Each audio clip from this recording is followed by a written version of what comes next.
ser quente. E eu não quero aqui falar que quente é você que grita, é você que pula, é você que roda. Não, o quente que eu quero falar é que a paixão por Cristo queime dentro de você. A paixão por Jesus venha queimar você. Esses dias eu estava questionando a Deus: Senhor, o Senhor amava a igreja primitiva mais do que o Senhor ama hoje.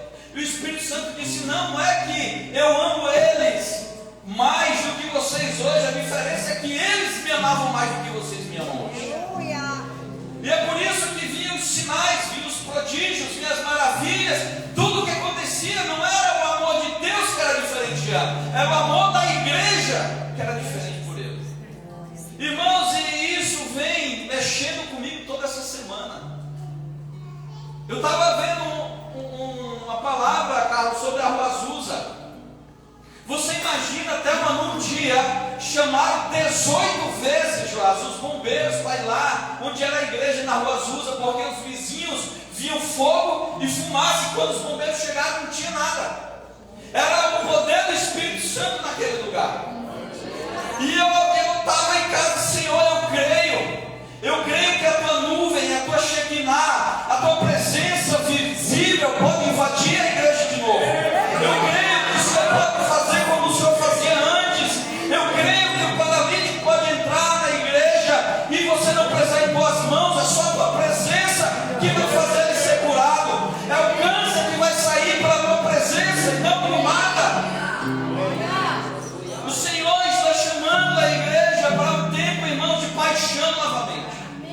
Nós precisamos nos apaixonar de novo por Jesus. Ele precisa tirar nossa fome, Ele precisa tirar nosso sono, Ele precisa tirar nossa sede, Ele precisa tirar você da zona de conforto, Ele precisa tirar suas frustrações e você voltar a queimar por Ele. Você já imaginou Jesus, uma nuvem de Deus, Denilson, descer aqui e fazer morada 4 meses nesse lugar? A nuvem dele descer aqui dentro e ele dizer: eu vou ficar aqui 4 meses, todos os dias, eu não vou me apartar desse lugar. O problema é que nós não acreditamos mais no que Deus pode fazer, mesmo Ele nos mostrando o que Ele já fez. A gente diz: eu não acredito mais em anjo, mas eu creio, irmão. Abraão tomou café com um anjo na casa dele, irmão. Eu creio que um anjo pode visitar você. Eu creio que um anjo pode visitar a igreja. Nós precisamos voltar à nossa fé simples, a nossa fé que continua crendo em milagres, a nossa fé que antes de ir no médico vai para a igreja orar, a fé que antes de tomar um remédio olha para o céu e diz: Senhor, o Senhor pode curar. A fé que diz: Senhor, se o Senhor curar, amém, mas se o Senhor não curar, o Senhor continua sendo Deus. A fé que coloca tudo nas mãos dele, a fé que tem a condição de colocar você, seus filhos, sua casa, suas finanças, sua saúde, tudo nas mãos dele. Essa fé que o Senhor quer resgatar. E eu tinha preparado outra palavra, tinha feito tudo bonitinho, tinha feito até o banner para ficar na hora da palavra. Mas depois que eu acordei com isso em mente, eu sentei e o Espírito Santo veio com uma descarga de palavras. E eu disse: ainda bem que os louvores foi animativo. Vai anestesiando você um pouco. Irmãos, seja sincero comigo, por favor. Não seja comigo não, seja sincero com Deus. Quem aqui já foi mais crente do que é hoje? Não precisa nem levantar a mão. Quem aqui já teve mais fé quando começou do que quando tem hoje? Ah, pastor, tem as decepções, tem as frustrações, tem as dificuldades, mas eu quero dizer um negócio: no meio de tudo isso, Jesus nunca falhou com você. O homem erra, o homem falha, o homem cai, mas Jesus continua no seu trono, olhando por mim e por você. Então eu quero pedir para você que se esfriou por causa do homem, não se apaixone pelo homem, volte a se apaixonar por Jesus. Volte a se apaixonar por ele. Aí Apocalipse 3,14 ele continua, e eu entrei nesse versículo.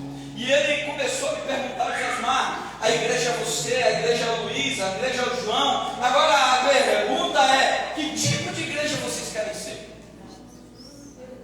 Que tipo de igreja o Betran quer ser? Olhando para essa passagem, nós podemos ter 3 igrejas: a quente, a morna e a fria. Agora, o problema não é você ser frio, o problema é você ser morno.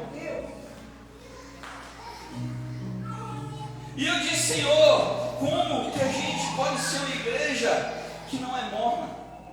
Nós precisamos, Jesus, ser uma igreja viva. Nós precisamos ser uma igreja viva. Irmão, Jesus morreu para deixar uma igreja viva.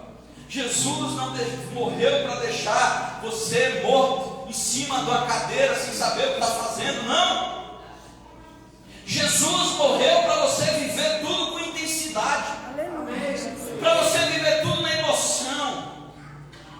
O problema é que nós estamos, irmãos, a gente chega no domingo, a gente já chega cansado na igreja, a gente já chega arrastado na igreja,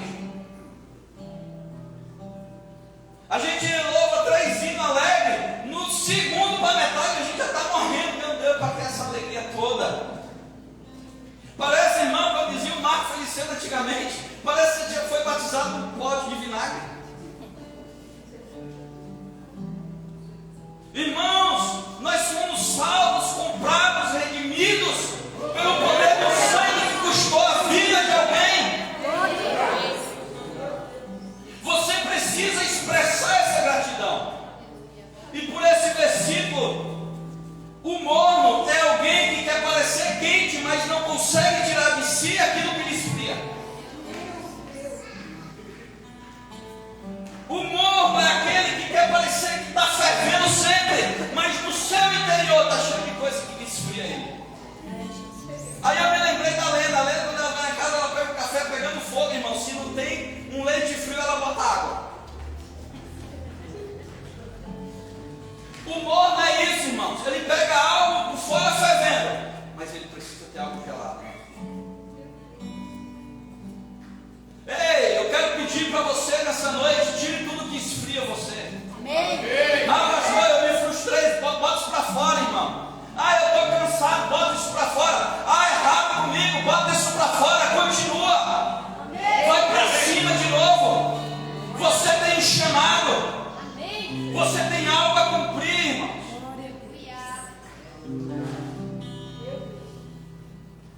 O morno é o que pensa que está bem, que está certo, que está fundamentado dentro das suas razões egoístas, orgulhosas e religiosas. E ele pensa que Jesus não está vendo ele. Só que a igreja, a Bíblia diz que ela dizia: estou rica, de nada eu tenho falta, eu sou enriquecido. Isso no olhar dele, Jesus olhando de cima. Eu imagino Jesus rapinado no sentido: tu é pobre, desgraçado, miserável, nu. É isso, irmãos. Todo mundo acha que está certo, mas Jesus conhece algo que eu nunca vou conhecer. Conhece o que está aí dentro de você. Aleluia.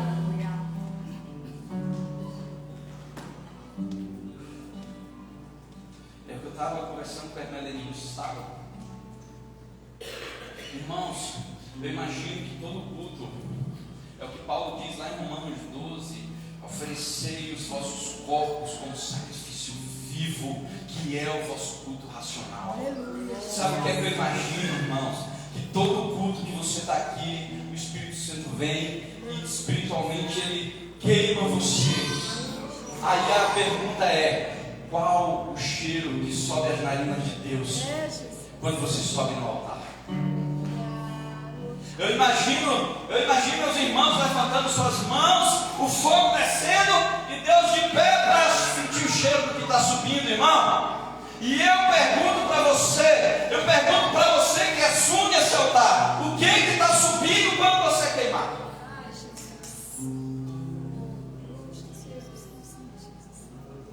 O que está subindo, irmãos? O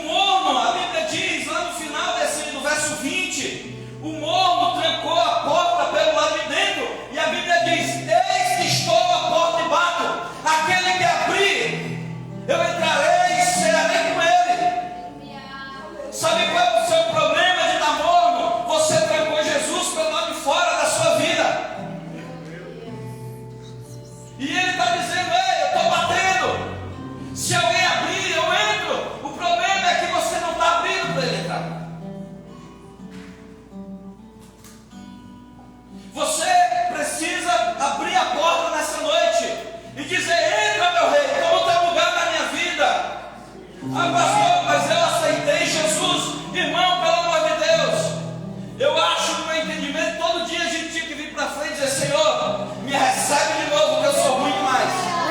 Me recebe de novo, que eu não presto, Jesus. É só o Senhor para querer a gente. É só Jesus para gostar de crente. Você todos os dias, quando acordar, e dizer: Senhor, me recebe nesse dia de novo. Irmão, só que nós estamos tão distantes que qualquer coisa para a gente.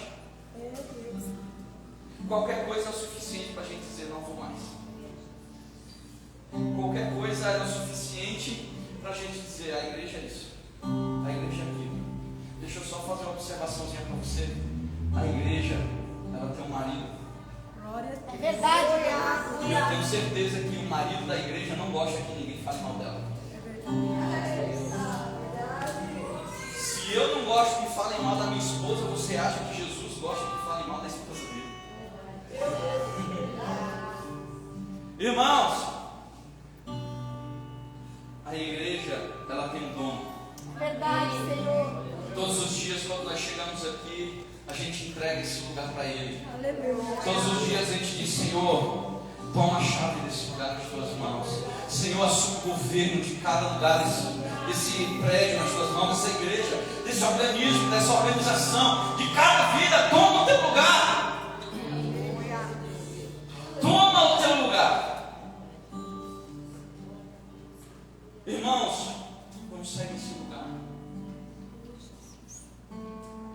A Bíblia diz assim, irmãos, lá em Hebreus 6 alguma coisa: mas de vós nós esperamos coisas melhores. Amém. Mas de vós nós esperamos coisas melhores. Sabe o que é que o autor está dizendo? Ei, você está fazendo valer a pena o sacrifício de Jesus na cruz. Você está fazendo valer a pena o que Jesus fez por você. A vida que você está levando hoje está dizendo, olhando Jesus, olhando lá de cima: uau, o Bruno fez valer a pena cada Chico. Será que ele pode olhar e dizer: uau, a Cida, olha, meu Deus, esse corte que eu recebi aqui valeu a pena? Será que ele pode olhar para a nossa vida hoje e dizer isso? Valeu a pena. Irmãos, eu tinha certeza que essa palavra vinha com muito peso, porque o meu dia foi assim, irmão. Eu estava no mercado, a minha vontade era levantar as mãos e sair orando em línguas no meio do mercado hoje. Aí quando eu cheguei no mercado, eu fui lá no quintal lá de casa, vi aquelas árvores, parece que eu fui transportado lá para o Éden. E o Espírito Santo disse assim: todo dia ele descia para falar com ela. Aleluia. E eu fui lá no quintal e levantei minhas mãos, irmão, comecei a cantar no meio do quintal. A vizinha da frente olhando pela janela, e eu dizendo: Senhor, eu vou fazer com aquela mulher mesmo. Levantei meus braços, eu comecei a chorar lá no quintal, comecei a louvar lá e dançava, irmão. Eu fazia assim lá no quintal hoje de manhã com ele, e rodava naquele quintal, e o Espírito Santo ao meu redor, e eu chorando lá no meio daquele quintal, de tanta presença que eu senti dele hoje. Glória a Deus. Aleluia. E é isso, irmãos, o meu peso hoje é fazer você entender que essa vida que nós estamos levando não vai nos levar mais para frente. A vida que nós estamos levando hoje precisa mudar. Nós precisamos crescer. Ah, pastor, mas eu canso do trabalho. O que é que tem, irmão? Você acha que Jesus não vale pouco o seu tempo? O reino de Deus é que manda a força. Quando ele disse: Josué, vai, tem bom ânimo, se esforça. A segunda escolha que nós precisamos fazer, irmãos, a igreja que serve, mas não tem intimidade. Bota ali, filha, por favor, 1 Reis 1.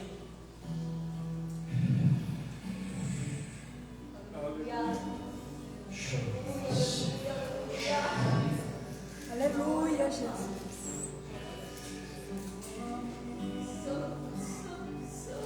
Sendo, pois, o rei Davi já velho, e entrando em dias, cobria-lhe com roupas, porém não se aquecia. Então disseram-lhe os seus servos: rei, ó meu senhor, uma moça virgem que esteja perante o rei, tenha cuidado dele e durma no seu seio, para que o rei, meu senhor, se aqueça. E buscaram por todos os termos de Israel uma moça formosa, e acharam Abissag, sunamita, e a trouxeram ao rei. E era a moça sobremaneira formosa, e tinha cuidado do rei, e o servia, porém, o rei não a conheceu. Sabe o que é que diz isso? A igreja formosa serve na excelência, mas não tem intimidade com o rei. A igreja que faz tudo bonito já, a igreja que tem um prédio lindo, a igreja que faz tudo top, mas no fim vai ouvir quem não conheceu. Meu Deus. Aí, pula ali o 15. E foi Betseba ao rei na sua câmara, e o rei era muito velho. Abissag, a sunamita, servia ao rei. E Betseba inclinou a cabeça e se prostrou perante o rei e disse: que tens? E ela disse: Senhor meu, tu juraste a tua serva pelo Senhor teu Deus, dizendo: Salomão teu filho reinará depois de mim, e ele se assentará no meu trono. E agora eis que Adonias reina, e tu, ó rei meu Senhor, não sabes. Betseba tinha um filho, ou seja, a que servia não conhecia o rei, não tinha intimidade. Aí chega a Betseba, que tinha um filho do rei, que tinha intimidade com o rei, se prostra no peito dela e diz: o que tu tens? Sabe qual é o problema? Sabe por que tem gente em lugares que não deveriam estar? Porque a igreja não está tendo intimidade com o rei.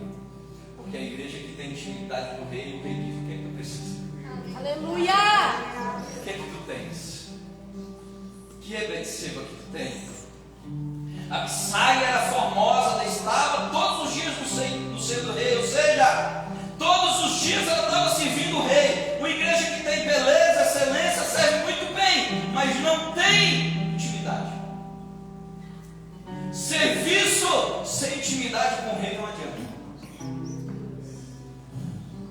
Fazer, irmãos, sem conhecer ele. Fazer todos os dias sem estar com ele.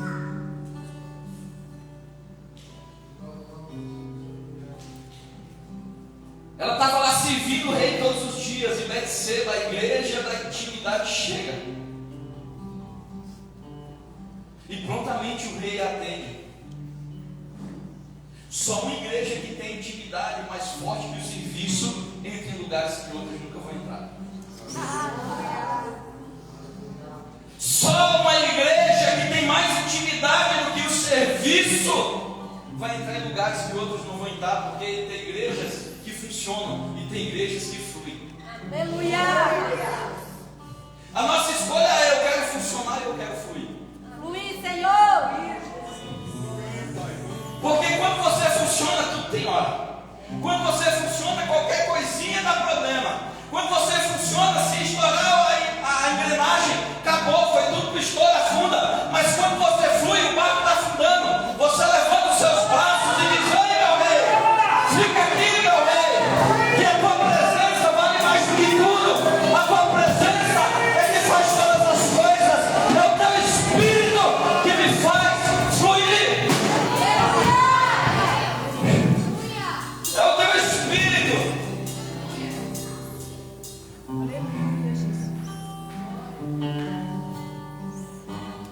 E o Senhor me levou a outra igreja. Essa está lá em Atos. A igreja cheia de sabedoria e do Espírito, ou a igreja religiosa? Vai lá no Atos 6, 8.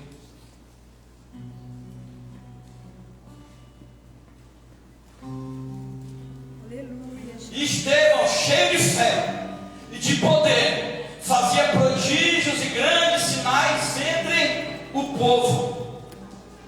Vai passar. E levantaram-se alguns que eram da sinagoga, chamada dos libertinos e dos sirineus e dos alexandrinos e dos que eram da Cilícia e da Ásia, e disputavam com Estevão.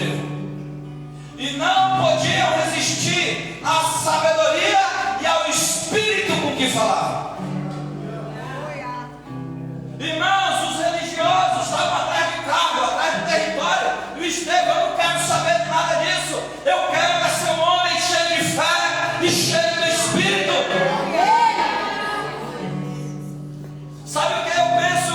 Não adianta nada, irmãos, nós estamos aqui no altar, se a nossa vida aqui não reflete aquilo que nós somos aí embaixo. Verdade, Deus.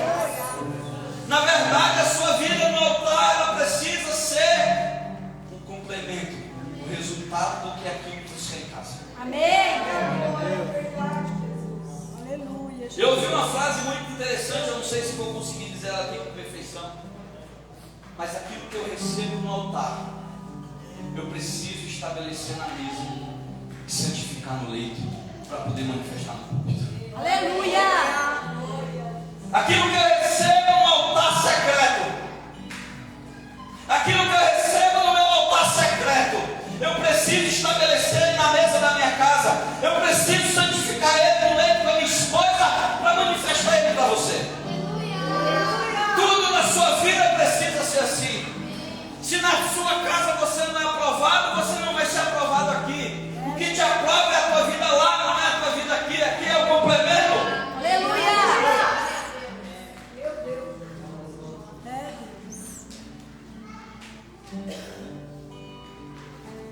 O problema, irmãos, é que nós estamos preocupados com a nossa reputação diante dos homens, esquecendo nossa reputação diante de Deus. Irmão, tem muita gente vendendo caráter para comprar reputação. Porque reputação é o que os homens falam de você. O seu caráter é o que Deus fala de você.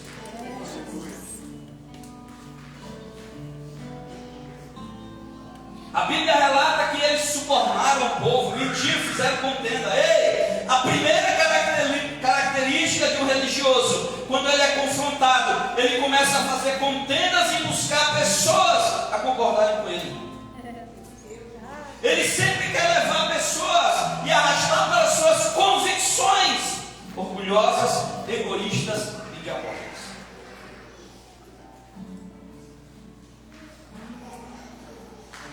Fica ali no Atos 7:54.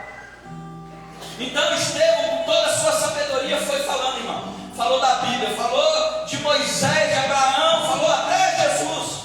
Encheu eles, deu uma bomba atômica de Bíblia neles, cheio de poder do Espírito Santo. Aí a Bíblia diz: e ouvindo eles isto, se influenciam em seus corações e rangiam os dentes contra Estevão. 55. Mas ele, estando cheio do Espírito Santo, Aleluia.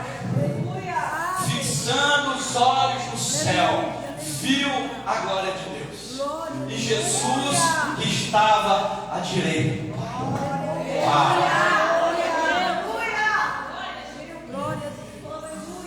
Irmãos, uma igreja que era profunda na palavra, cheia do Espírito, a outra só tinha as leis e as pedras na mão. Outra só tinha a lei e as pedras na mão, porque, irmãos, a religiosidade ela nunca te enche de compaixão, ela sempre quer te encher de razão. Você sempre quer ter a razão. A teologia diz isso, a exegese diz isso, a hermenêutica diz isso. Querem botar Deus em cima de uma marca, abrir ele, estudar ele, mas nunca provaram o Espírito Santo. Aleluia.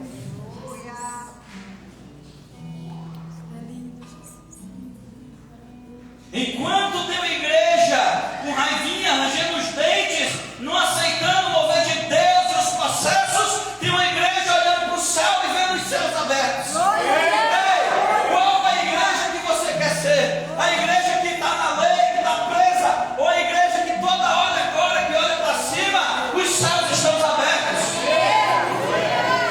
Uma igreja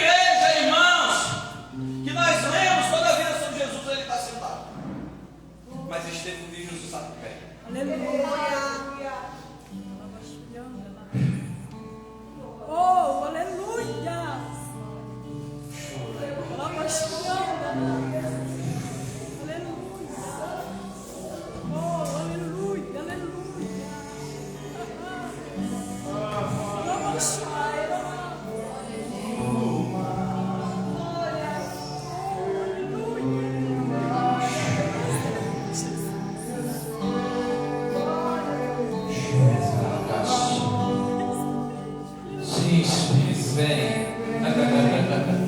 Vem, meu amigo Espírito Santo. Que jamais apagará. Sim.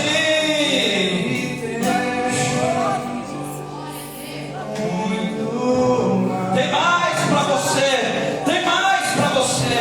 A vida de Deus, quanto mais fome você tem, mais Ele tem para te dar. Quanto mais sede você tem, mais Ele tem para te oferecer. Quanto mais fundo você cair, mais Ele abre o mar para você entrar. Aí eu imagino, irmão, uma igreja cheia do Espírito Santo, cheia de fé. Ela começa a clamar. Eu imagino, irmão, olha só. Jesus pega, Joás, manda o WhatsApp do Espírito Santo e diz: ei, manifesta aí agora. Essa igreja está mexendo comigo. Essa igreja tem muita fé, manifesta milagre aí. Esse povo é cheio. Esse povo tem muita fé. Manifesta a cura aí. Transforma vidas aí. Transforma histórias aí. Vai, Espírito Santo, faz. Faz, Espírito Santo.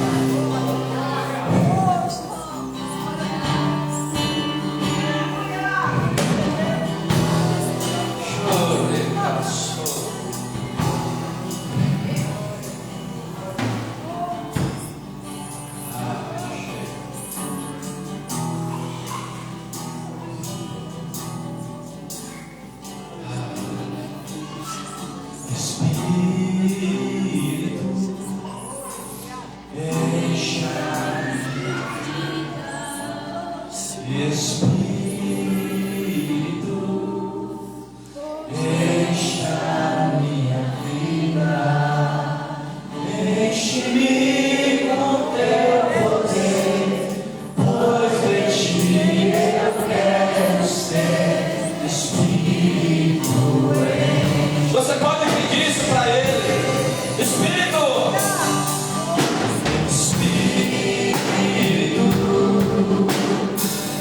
encha a minha vida.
E roupas brancas para que te vistas e não apareça a vergonha da tua nudez.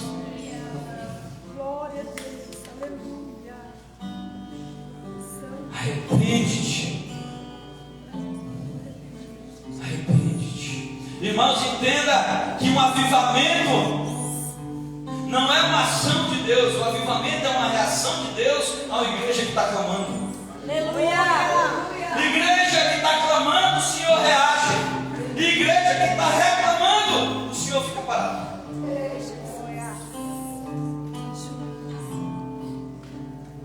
O Senhor está despertando os seus santos para a obra que Ele tem proposto.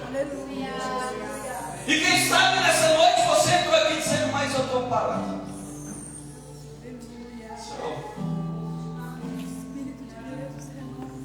Estou frio. Senhor, não tenho mais nada.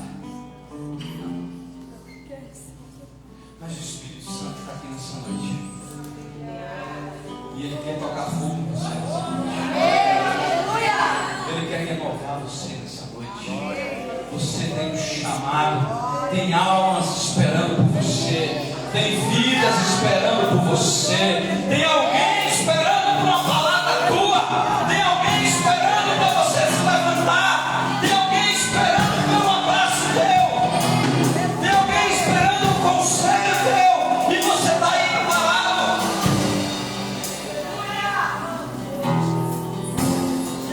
Quanto tempo mais? Deixa eu esclarecer um assunto para você. Jesus está voltando. O Rei está voltando. E se Ele te acha hoje aí na estrada e disser para você o que você tem para me apresentar, se pedirem a tua alma nesta noite, o que tu tens?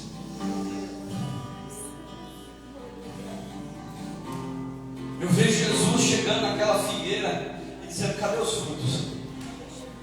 E ela dizendo para ele: mas não tem fruto, não está na época do fruto. E Jesus dizendo: faz um favor, morre. Sabe o que é que Jesus está dizendo? Não tem desculpa para você não dar fruto. Tudo o que você precisava eu deixei. A Bíblia diz assim: ei, alguns vão dizer, o reino está ali, o reino está aqui. Não acrediteis, o reino está dentro de vós. Tudo que você precisa para ser, para ter, para fazer já está aí dentro. Jesus já deixou tudo pronto. O Espírito Santo, quando ele veio morar dentro de você, ele trouxe tudo que você precisa. Aí imagina, irmão, eu imagino Nabucodonosor com a estátua de 27 metros, 3 milhões de judeus lá junto, e ele diz: ei, todo mundo se prostra, dos 3 milhões só 3 ficaram de pé. E eu imagino a conversa. Eu imagino a irmã Maria Madalena, Nabucodonosor dizendo: vocês não têm medo de serem jogados dentro dessa fornalha em chamas? E eles: nós não temos, nós estamos mais em chama que elas. Você não tem. Você está voando. Homens que disseram para o rei: pode jogar, rei. Se o nosso rei quiser nos livrar, se o nosso Deus nos livrar, ele que livra. Mas se ele não nos livrar, não importa. Nós não iremos nos prostrar. Pode jogar nós no meio do fogo. Aí o rei, com raiva, aquece 7 vezes mais. E eles disseram: nós estamos queimando é mais. Pode botar. Aí a Bíblia diz que os soldados que foram levar eles morreram queimados. Jogaram eles dentro da fornalha. Com pouco Nabucodonosor olha: uma coisa nós nos jogando 3 homens amarrados a prata no meio do fogo. Aí o principal veio, irmão. O principal veio, irmão. Ele vê os homens andando no meio do fogo, porque tem quem está queimando o fogo não queima. Quem está ardendo por Cristo, o fogo da perseguição não pega. Quem está ardendo por Cristo, o fogo da frustração não queima. Quem está ardendo por Cristo, o capeta não tem vez na vida dele. Aí Nabucodonosor diz: mas nós jogamos 3, mas tem 4 lá. Aí ele diz assim: ó, mas o 4 homem, ele tem a aparência do filho de Jesus. Ele sabe o privilégio que quem anda queimando tem. O próprio Jesus anda junto com ele dia e noite. Está no meio do problema, Jesus está de mão dada com ele. Ele está no meio do caos, o Espírito Santo carrega ele. Jesus disse assim: ó, ei, eu vou deixar um caminho para vocês, mas eu não vou deixar só o caminho, eu vou deixar uma voz para vocês. Sabe o que é isso, irmãos? Essa palavra, ele está dizendo assim: ei, vocês têm um caminho, mas tem alguém que vai te pegar pela mão e vai te levar por todo esse caminho até você chegar aqui no céu, até você chegar nos portais celestiais.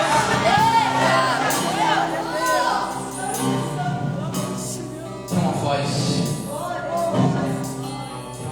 que está falando com você.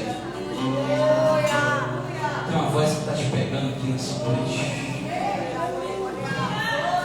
Você está dizendo: meu Deus, não, ei, deixa vir isso para fora. Não tem medo não. Não tem vergonha não. Porque, irmãos, quem anda queimando diante de Deus não está preocupado com o que é que os outros vão achar, não, irmão. Quem está queimando